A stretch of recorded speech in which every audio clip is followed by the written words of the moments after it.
Hello అందరికీ. ఈవేళ మనం గుణదల చర్చ్కి వచ్చాము. ఈవేళ ఇంకా విజయవాడలోంచి నేను రేపు వెళ్ళిపోతాను కదా, తీసిన వీడియో మాట ఏంటంటే యూట్యూబ్ కోసం. కాకపోతే నేను ఎలా ఓపెన్ అప్ అయ్యాను, నేను తంజావూరు వెళ్ళాను, అండ్ తర్వాత వేలాంగిణి చర్చ్కి వెళ్ళాను, ఇప్పుడు కోరిమాత చర్చ్కి వచ్చాను. అన్నీ అంటే ఇంత ఓపెన్ అప్ ఎలా అయ్యాను అనేది మీకు చెప్తాను. నేను 2019లో చెప్పాను కదా, నాకు ఒక వాక్యం ద్వారానే నాకు దేవుడు నాతో మాట్లాడాడు. ఆ తర్వాత నేను ఒక సెషన్ అటెండ్ అయ్యాను డాక్టర్ దగ్గర, సైకలాజికల్స్ థెరపీ అటెండ్ అయ్యాను. And I was very depress. So ఆ టైంలో నాకు యూ నీడ్ సమ్ థెరపీస్ అని చెప్పి నన్ను ఒక క్లాస్కి పంపించారు. అది యూట్యూబ్లోనే ప్రైవేట్గా ఉంటుంది అన్నమాట. If you pay then only will get to see that. కానీ వాళ్ళు దేవుడిని నమ్ముకోరు. ఏమో వాళ్ళు ఏం నమ్ముకున్నా లేదో మనకు తెలియదు. కానీ వాళ్ళు నాకేం చెప్పారంటే, నేను క్రిస్టియన్ చెప్తే, నువ్వు క్రిస్టియనే, నువ్వు you pray in the name of Jesus Christ అని చెప్పి నాకు కొన్ని నేర్పించారన్నమాట. కొన్ని చెప్పేవారంట. హౌ టు ఓవర్కమ్ అంటే, నేను పాపతో డిప్రెషన్లో ఉన్నాను కదా, హౌ టు ఓవర్కమ్ అనేది నాకు వాళ్ళు కొన్ని క్లాసెస్ ద్వారా చెప్పేవాళ్ళు. అయితే తర్వాత ఏమైందంటే, ద ఫస్ట్ థింగ్, నువ్వు క్రిస్టియనే కానీ కీప్ ద రిలీజన్ అసైడ్. నేనన్నా అదేంటి అంటే, నాకు ఇది కొంచెం even I was very scared మాట అప్పుడు అటెండ్ అవ్వడానికి క్లాసులు. ఎందుకంటే వాళ్ళు పాజిటివ్ ఎనర్జీ అది ఇది మేనిఫెస్టేషన్ అని చెప్తున్నప్పుడు ఐ వాజ్ బిట్ నర్వస్ ఏంటిది అనేది. ఎందుకంటే నాకు ఇప్పుడు తెలియదు అసలు. అయితే అప్పుడు వాళ్ళు చెప్పారు, రిలీజన్ అనేది పక్కన పెట్టు, we just come to the spirituality. You pray in the name of Jesus Christ, you submit your prayer in the name of Jesus Christ. అలాగే వాళ్ళు ప్రేయర్ చేసుకుంటున్నారు. మనకి విధానం వేరే కావచ్చు, కానీ వాళ్ళ ఇంటెన్షన్స్ కూడా అదే కదా. వాళ్ళు ఏమైనా పిలుచుకోనివ్వండి, వేరే దేవుళ్ళని కానీ వేరే దేవతలను కానీ ఏమైనా పిలుచుకోనివ్వండి. ఈ రోజు తర్వాత నీకు రిలీజియన్ ఇంపార్టెంట్ కాదు, ఓన్లీ స్పిరిచువల్ లైఫ్ ఇంపార్టెంట్. నువ్వు దేవుడిని ఎలా పిలుస్తున్నావు, నువ్వు ఎలా ప్రార్థన చేసుకుంటున్నావు, అదొకటే ఇంపార్టెంట్ అని చెప్పారన్నమాట వాళ్ళు. ఫస్ట్ అది చాలా కష్టం అనిపించింది. కానీ నేను తర్వాత ప్రాక్టీస్ చేశాను. అదే టైంలో ప్రవీణ్ పగడాల గారి వీడియోలు కూడా చూసేదాన్ని నేను. ఆయన కూడా చాలా దీని మీద మాట్లాడేవాళ్ళు. అంటే మనిషిలాగా చూడాలి. అంటే ఒక మతంలోనో కులంలోనో చూడడం వల్లే కదా ఇప్పుడు ఇన్ని ప్రాబ్లమ్స్ వస్తున్నాయి. ఒక మనిషిలా చూస్తే ఇన్ని ప్రాబ్లమ్స్ వస్తాయా? రావు కదా. అలాగే క్రిస్టియన్స్లో కూడా ఎన్ని ఉంటాయో, ఎన్నెన్నో ఉంటాయి. అలాగా అది మానేసినప్పుడు, ఒక మనిషిలా చూసినప్పుడు అసలు ఇన్ని ప్రాబ్లమ్స్ ఉండవు అని ఆయన చెప్పినప్పుడు నేను కూడా చాలా ఓపెన్ అప్ అయ్యాను అనమాట. సిన్స్ దట్ డే నాకు హిందూస్ అయినా, క్రిస్టియన్స్ అయినా, ఆర్సీఎం వాళ్ళైనా, ఆర్సీఎం అంటే మేరీ మాతను కొలిచే వాళ్ళు ఎవరైనా సరే, నాకు చాలా రెస్పెక్ట్ పెరిగింది. నేను వాళ్ళు ఒక బౌండరీలాగా చూడడం మానేశాను. And I been doing this since చెప్పాను కదా, 2019 నుంచి నా జీవితంలో వచ్చిన మార్పు ఇది. నేను ఇప్పుడు హిందువులు హౌస్ వామికి వెళ్ళినా, ఏమని వెళ్ళినా, నేను వాళ్ళు ఏం పెట్టినా తింటాను నేను, నిజం చెప్పాలంటే.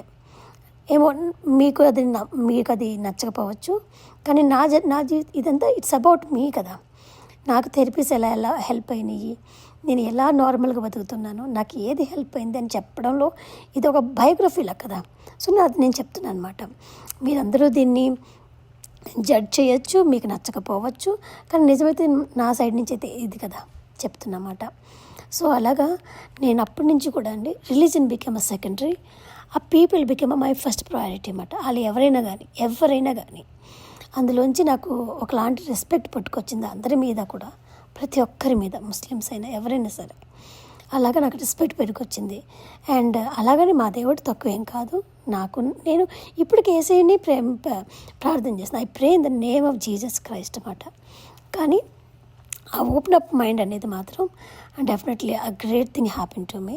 But it is not about that, it is about Gunadala church చాలా అంటే చాలా బాగుంది. వేలాంగిణి చర్చ్ లాగే ఉంది.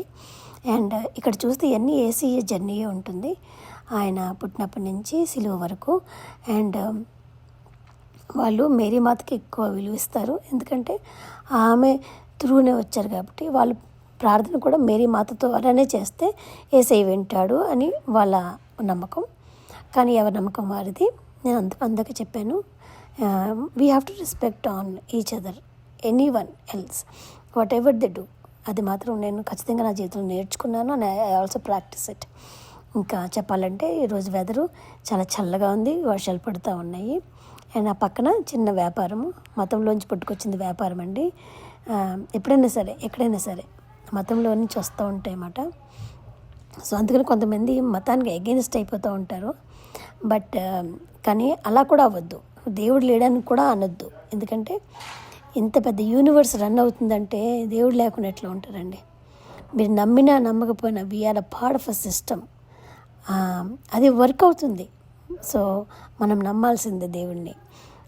కాబట్టి మీకు చెప్తున్నాను అనమాట, నేను ఎంత ఓపెన్ అప్ అయ్యాను నా మైండ్ అనేది. ఇక్కడ ఇంకా చాలా బాగుంది. నాకు వాళ్ళలోనే అయితే మాత్రం ఇట్లాంటి వాళ్ళకి వచ్చిన భక్తి వాళ్ళు చేస్తున్నారండి. వాళ్ళు అక్కడ నేను చూశాను కదా, ఒక అతను అక్కడ కూడా ఇసుకలో నడుస్తూ ఉన్నారన్నమాట. మరి ఏమి మొక్కుకున్నాడో లేకపోతే ఏం బాధ ఉందో నిజంగా తెలీదు. అంటే నేనేం చెప్తున్నానంటే ఆ భక్తి మాత్రం 100% అనిపించింది. వాళ్ళకి తెలిసింది వాళ్ళు చేస్తున్నారు. మనము we have to respect on each other అండి. And I really really really love this atmosphere. చాలా చాలా చాలా బ్యూటిఫుల్గా పీస్ఫుల్గా ఉండింది. అండ్ ఇక్కడ చూడండి ఎంత అక్కడ ఆయిల్స్ అమ్ముతున్నారు. నన్ను కూడా కొనుక్కోమంటున్నారు, ఆయిల్ కొనుక్కో మంచిది, అట్లాగా ఇట్లాగా అన్ని రోగాలు పోతాయని చెప్తా ఉన్నారు. ఏదో ఇంకా ఇంకా చాలానే ఉన్నాయండి ఇంకా అసలు అక్కడ. కానీ ఓవరాల్గా ఏంటంటే ఎవరి భక్తి వాళ్ళది, ఎవరి ప్రార్థన వాళ్ళది. మనము we have to respect the people, person, humanity is the main thing. And I just love అండి ఎనీథింగ్. ఇంకా ఇక్కడ ఆయిల్ చూపిస్తున్నారు. ఇంకా ఏం చెప్పాలంటే ఓవరాల్గా చెప్పాలంటే చాలా పీస్ఫుల్గా ఉంది. అన్ని పుణ్యక్షేత్రాలు ఒకలాగే అనిపించినాయి నాకు. కానీ సూపర్ అండి, చాలా అంటే చాలా బాగుంది.